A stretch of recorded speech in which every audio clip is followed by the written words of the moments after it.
भारत सरकार बेटी बचाओ बेटी पढ़ाओ की बात करती है और हरियाणा पुलिस सेवा सुरक्षा और सहयोग की बात करती है। ये बड़ी बड़ी बातें सरकार द्वारा भी की जाती हैं, पुलिस प्रशासन द्वारा भी की जाती हैं। और प्रधानमंत्री मोदी जब यहाँ पर आए थे पानीपत की धरती पर, तो यहीं से उन्होंने बेटी बचाओ बेटी पढ़ाओ अभियान की शुरुआत की थी। लेकिन इसी पानीपत की धरती पर इस प्रकार के मामले सामने आते हैं जहाँ बेटियों के साथ, महिलाओं के साथ नाइंसाफी होती है, उनके ऊपर अत्याचार किया जाता है, लेकिन उनकी कोई सुनवाई नहीं होती। हम इस समय सेक्टर 11-12 थाना चांदनी बाग के सामने उपस्थित है और यहाँ पर एक मामला सामने आया है जहाँ बताया जा रहा है कि एक युवती को न्याय नहीं मिल रहा है। जी हाँ, ऐसा मामला बताया जा रहा है और उस युवती के पास भी हम आपको लेकर चलेंगे। लेकिन देखिए, चलते चलते आपको मामला हम बता देते हैं क्या मामला है।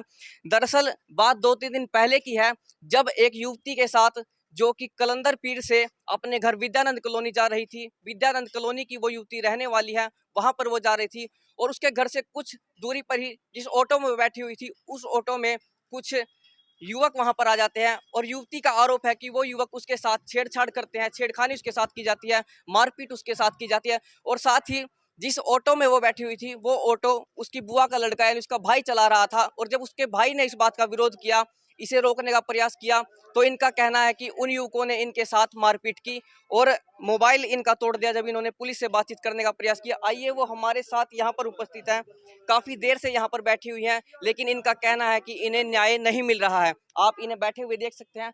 सबसे पहले वो युवक जो ऑटो चला रहे थे, इनके भाई हैं, उनसे हम जानने का प्रयास करते हैं। फोन इनका तोड़ दिया गया है। जब इन्होंने पुलिस को फोन करने का प्रयास किया, तो उन युवकों ने जिनके ऊपर की आरोप लगाया छेड़खानी का और मारपीट का, उन्होंने इनका फोन तोड़ दिया। आइए सबसे पहले वो फोन हम देख लेते हैं। देखिए, ये वो फोन है, इसकी हालत आप देख सकते हैं, काफी महंगा फोन है, लेकिन स्थिति आप इस समय इसकी देख सकते हैं किस प्रकार की हो चुकी है, तोड़ दिया गया इसे। और दोनों पीड़ित हमारे साथ यहाँ पर उपस्थित हैं। और सबसे बड़ी बात, जब हमने थाने में इससे पहले जाकर एसएचओ से बात करने का प्रयास किया, तो उन्होंने कहा कि यह कोई बड़ा मामला नहीं है।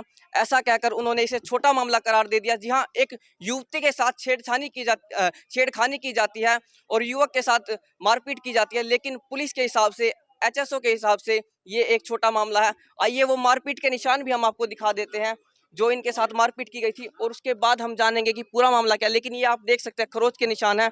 और ये देखिए, ये नहीं पता चल सकता कि किस चीज से इनको ये कट मारा गया है। कट यहाँ पर लगे हुए हैं, काफी निशान है और गहरे निशान है, आप देख सकते हैं। 2-3 दिन पहले की ये घटना है।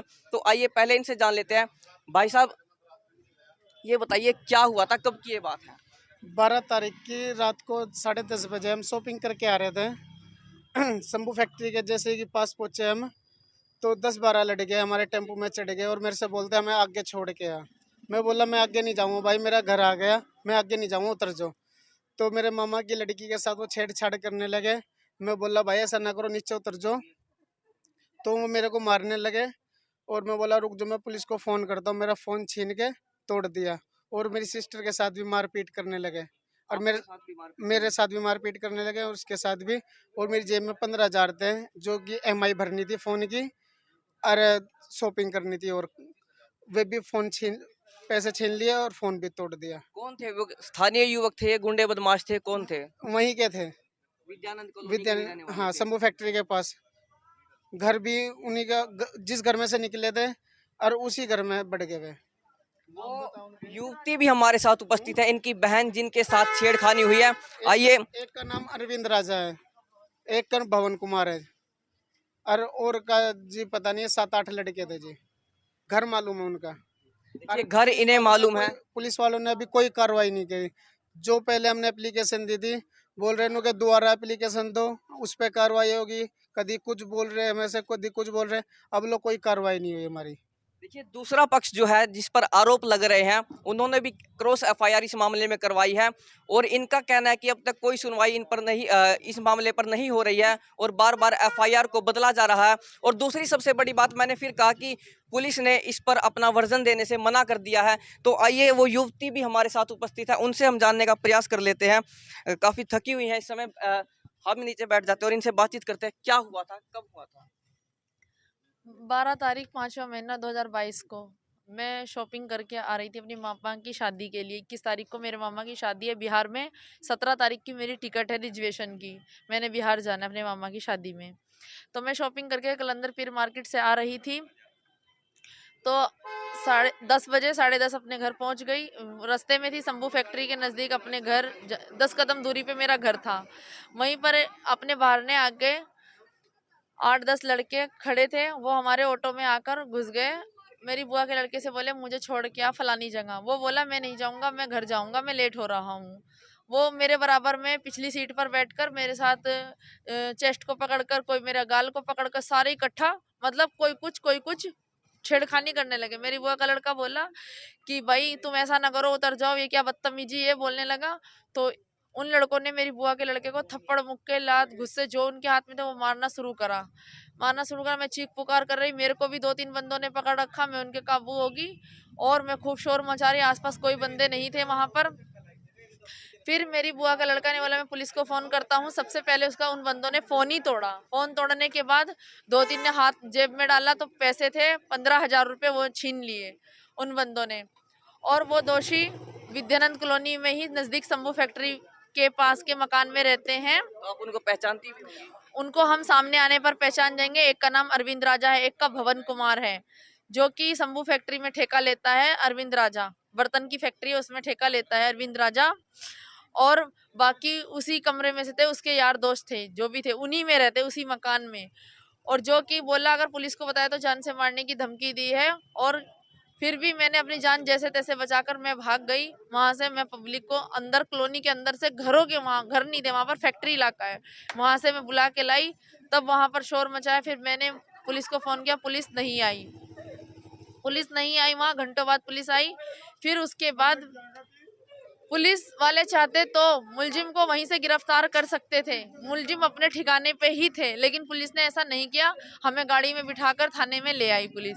थाने में लाने के बाद बोलते लड़ाई झगड़े का केस है। यहीं पर हमें पुलिस वाले डांटने लगे। हमने बोला आप क्या बोल रहे हो, हमें नहीं करानी कोई कार्रवाई। फिर बोला दरखास्त दे दो, हमने दरखास्त दी। रात को 11:30 बजे पुलिस वाले ने 12 बजे के बाद वो दरखास्त की पर्ची बना के स्लिप मेरे को दी। बोला 13 तारीख शुरू होगी। मैं कहा 13 तारीख आपकी डायरी में शुरू हुई होगी, मैं 11 बजे रात में थाने में आ चुकी हूँ, 11:30 बजे। मैंने कहा, उस पर भी मेरी बहस होने लगी। मैंने कहा कोई बात नहीं, आप दरखास्त लो, मैं देकर चली गई। उसके बाद पहले तो हमारे को गाली गलौज पुलिस वालों ने ही दी थाने में। हमने अपने जहर का घूंट जिसे कहते हैं वो पिया। मेरी माता मेरे साथ थी। और अगले दिन मैं यहाँ पर पुलिस वालों ने बुलाया, मैं यहाँ पर अगले दिन आई कि हमारी दरखास्त पे क्या कार्रवाई की। कल तक कोई दरखास्त दर्ज नहीं करी, शाम को दरखास्त दर्ज करी, मेरी रात को करी होगी। तो दूसरी पार्टी को बुला रखा था, मकान मालिक आया हुआ था उनका।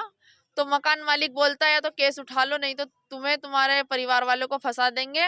किस आरोप में फंसाने की बात कर रहा था? कि तुम्हारी मम्मी आई है 8-10 लड़कों के साथ और धमकी दे के गई है। जबकि मेरे भाई तो 12 साल के हैं, छोटे भाई है मेरे। मैं सबसे आरोपियों पर कोई कार्रवाई हुई या अभी नहीं? तक कोई कार्रवाई नहीं हुई। मकान मालिक ने जो भवन कुमार था उसको सिखाकर दरखास्त दिलवाई है उससे कि तू ये दरखास्त दे दे कि इसकी मम्मी आई है धमकी देने के लिए। जबकि मेरी मम्मी 45 साल की है, घर से बाहर ज्यादा जाती भी नहीं है, शरीफ है और बीमार रहती है मेरी मम्मी। मेरी मम्मी की हालत खुद उठने लायक नहीं है। मेरी हालत को देख के काफी टेंशन में है, मेरे साथ बहुत ज्यादा जागती हुई हो और मेरा इंसाफ नहीं मिला तो मैं अपनी आत्महत्या कर लूंगी। और इसका जिम्मेदार सिर्फ पुलिस और प्रशासन ही होएगा और कोई नहीं होगा। आपका कहना है कि पुलिस आपकी नहीं सुन रही, लेकिन पुलिस नहीं सुन रही है और किसी से कुछ उम्मीद हो आपको? मेरे को किसी से कोई उम्मीद नहीं है। और मैं अपनी आत्महत्या करूंगी क्योंकि पुलिस ने मेरे साथ जो, मतलब उनसे ज्यादा तो पुलिस दर्द दे रही है ऐसी अल्फाज बोल बोल के। जब कानून ऐसे बोलेगा तो बाहर वाले बंदों की तो शेर उठेगी ऐसे मुलजिमों का साथ सपोर्ट देने की बजाय। देखिए, युवती हमारे साथ मौजूद थी। सबसे बड़ी बात है, यदि दूसरा पक्ष होता उसे भी हम जानने का प्रयास करते। फिलहाल हमने इनकी बातें सुनी है। सबसे महत्वपूर्ण बात है कि इसमें एसएचओ ने अपना वर्णन देने से मना क्यों कर दिया, क्या अधिकारी इस पर, क्या कारण है, वो क्यों नहीं बोलना चाहते।